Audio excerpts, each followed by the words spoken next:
Alright, I'm Niz, and this is NizCast episode 6, and today we're going to be talking about harassing. I'm just messing around in a little public game here with one of my friends, Ep6 He's actually going to be playing the new Accursed skin that just came out with this recent patch. Also, I've been getting some crap for it, so shout out to my friend Lifeforce, who played Pyro in the Hammer Pyro video. But anyways, talking about harassing now. First of all, what is harassing? Harassing is just basically dealing damage to the enemy health pool, or you're trying to force mana use or cooldown use, or even just trying to push them out of experience range, maybe deny some experience from them that way. The first thing we've got to talk about, though, when we're talking about harassing is creep aggro and how it works. So what do the creeps decide what they target? Well, right now they're just attacking whatever is close, but you'll see here in a second when I right click this Accursed, they're going to switch to me, because they're going to try to defend that hero. Again, they'll switch to me. Now, I have Web Shot, this orb ability. So if I right click it and I right click him, same thing happens. The creeps are still going to switch to me. But if I turn that off, auto cast, and I press Q and then left click him, notice the difference of what happens. I'm able to do that. I actually just right click them there at the end. But see, I'm able to do that and they don't switch to me. So this is some way that we can kind of abuse it. This is called Orb-Walking. So we can actually go up and we can, Orb-Walk and just keep Orb-Walk, walk closer to him, Orb-Walk, walk closer to him, and keep doing that to abuse it. Another thing we can do is say we're, melee, we can use right-click on the hero to manipulate the creeps, pull them to the other side of our creeps. So it's a lot easier to last hit, and it's a lot safer to last hit when the creeps are on your side. So pulling them back again. So we can just manipulate the creeps like this, create safer positions, and we can also harass at the same time. Now we kind of need to talk about how and when to harass. Well, whenever they're going for a creep kill, generally is a pretty good time to harass. Look at his items here. He's got a hatchet. So if he's melee and he's got a hatchet, chances are when he's going to go for a creep kill, he's going to be able to outlast hit me. So instead of just trying to deny it when he's got the higher damage, we can harass him when he goes in for that creep kill. Just kind of looking for an example here. He's melee, so it's really easy to harass him and push him back. But anyway, so that's the kind of idea. Just harass him when he tries to go for those creep kills, or say he's trying to harass, say he's ranged or whatever, he's trying to harass one of your lane partners. Well, we can punish him for that. If he's going to put an attack on one of our lane partners, we can attack him at the same time. Just exchange the harassment, keep it even, or possibly get an advantage when that guy decides, this is a bad idea, I'm getting hit by 2 people rather than 1. So that's a way of kind of harassing or counter-harassing. Another way to counter-harass is if an enemy tries to harass you, they start running at you and you start backing. Well, as soon as they go to give up, if you know the ranges and turn rates, you can actually turn around and get a quick auto attack off on him if you time it properly. This is going to take a lot more practice, but it's a way of counter-harassing. Another thing that we can do, use Fog of War. So I'm going to move over to the side here, and this is kind of a bad position to show it, but if I'm over here, I can harass him from Fog. Not the best idea, but you can use places like this, say if you're Hellborn, to attack heroes down there, or the spot I was just at up here. You can use Fog of War to attack people over there. But it's just a way of using the Fog of War to harass and not necessarily get all the enemy creeps on you. Another thing we want to do is exploit an advantage or a vulnerability that we have. So we have to figure out what these vulnerabilities are. Good way is to check the starting items and keep tabs of the enemy heroes you're laning against, what items they have.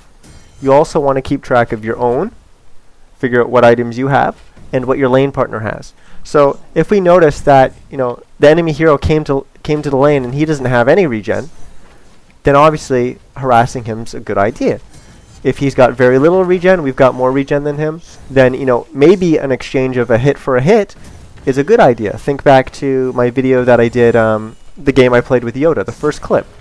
I went in a hit for hit exchange with a Hellbringer on the enemy team, and I was able to I had a health pot, and he didn't. He had tangos, I had tangos, sorry, Runes of the Blight, and I was able to go in the hit for hit exchange. When it ended and we both backed off, I popped the health pot, my health was back up, and I was nice and safe, and he ended up getting bloodlust. So, you know, sometimes that's just a good way of watching the enemies regen and playing accordingly, and it creates good advantages or good opportunities at times. Another thing is mana. Same thing. You know, a lot of players actually don't come to the lane with any mana regen, which can or cannot be a bad thing. Think of Hammerstorm. Hammerstorm starts with, I believe it's like 220 mana, or something like that, with normal starting items, but his stun costs 140 mana. So he obviously can't stun twice. So if you force him to use that stun, then he can't stun again, which gives you a lot more lane power because you don't have to worry about him stunning. But you need to keep tabs on his mana pool to make sure that, hey, you know, oh, he's almost back up at 140 mana. Now we need to be worried about that hammer stun again. So if you force him to use it by, you know, faking that you're going to open on them or opening on his teammate and forcing him to use that, then you have a huge opportunity where if they try to play exactly the same and they don't have a hammer stun, you can possibly create a kill. Okay? So that's how we abuse them coming to the lane without much regen or without much mana regen, or health regen or mana regen. The other thing that we can do is harass too much. Now, it's great if we can, you know, harass and push them out of experience range. Like this. We can just keep harassing him back. He's got nothing. He's got nothing. But what is this doing? Well, we're pushing him out of experience range. That's good. But we're also out of experience range, so we don't necessarily want to do that. If we're going to push him back, we need to make sure that we're staying in experience range using those little diamonds. See, I'm pushing him back. Well, apparently not. But I'm pushing him out of experience range when I can, so he's missing a little bit of experience, but I'm staying in to make sure I keep getting experience as well. Another thing we do need to look at for is making sure that while we're pushing him out, that we're not missing vital creep kills. So we can always, even if we're on the other side of the creep kills, we can always just turn around and get those creep kills, face him again, and harass him back a little bit more. Obviously denying isn't as important, because he's out of experience range, so he's not getting the experience to begin with. But at the same time, we still need to control the push and the pull of the lane, which I've explained in another video. There he goes. Which I've explained in another video.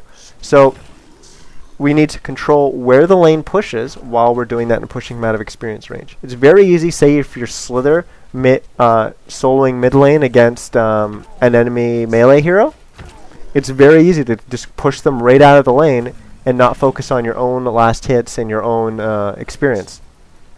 So yes, you're gaining an advantage over their mid, but you're not as far ahead in the game as you should be. So it's a good balance, and you have to, you know, focus on making sure that you're not hurting yourself as much as you should be. It's good to hurt and punish the enemy hero, but you also at the same time have to make sure that you're staying in the game and you're using your advantage to get ahead of everyone else in the side lanes. So anyways, that was harassing. I hope that really helped, and I hope you guys learned quite a bit about harassing. Definitely tune into my other videos. This is NizCast episode 6. Thanks.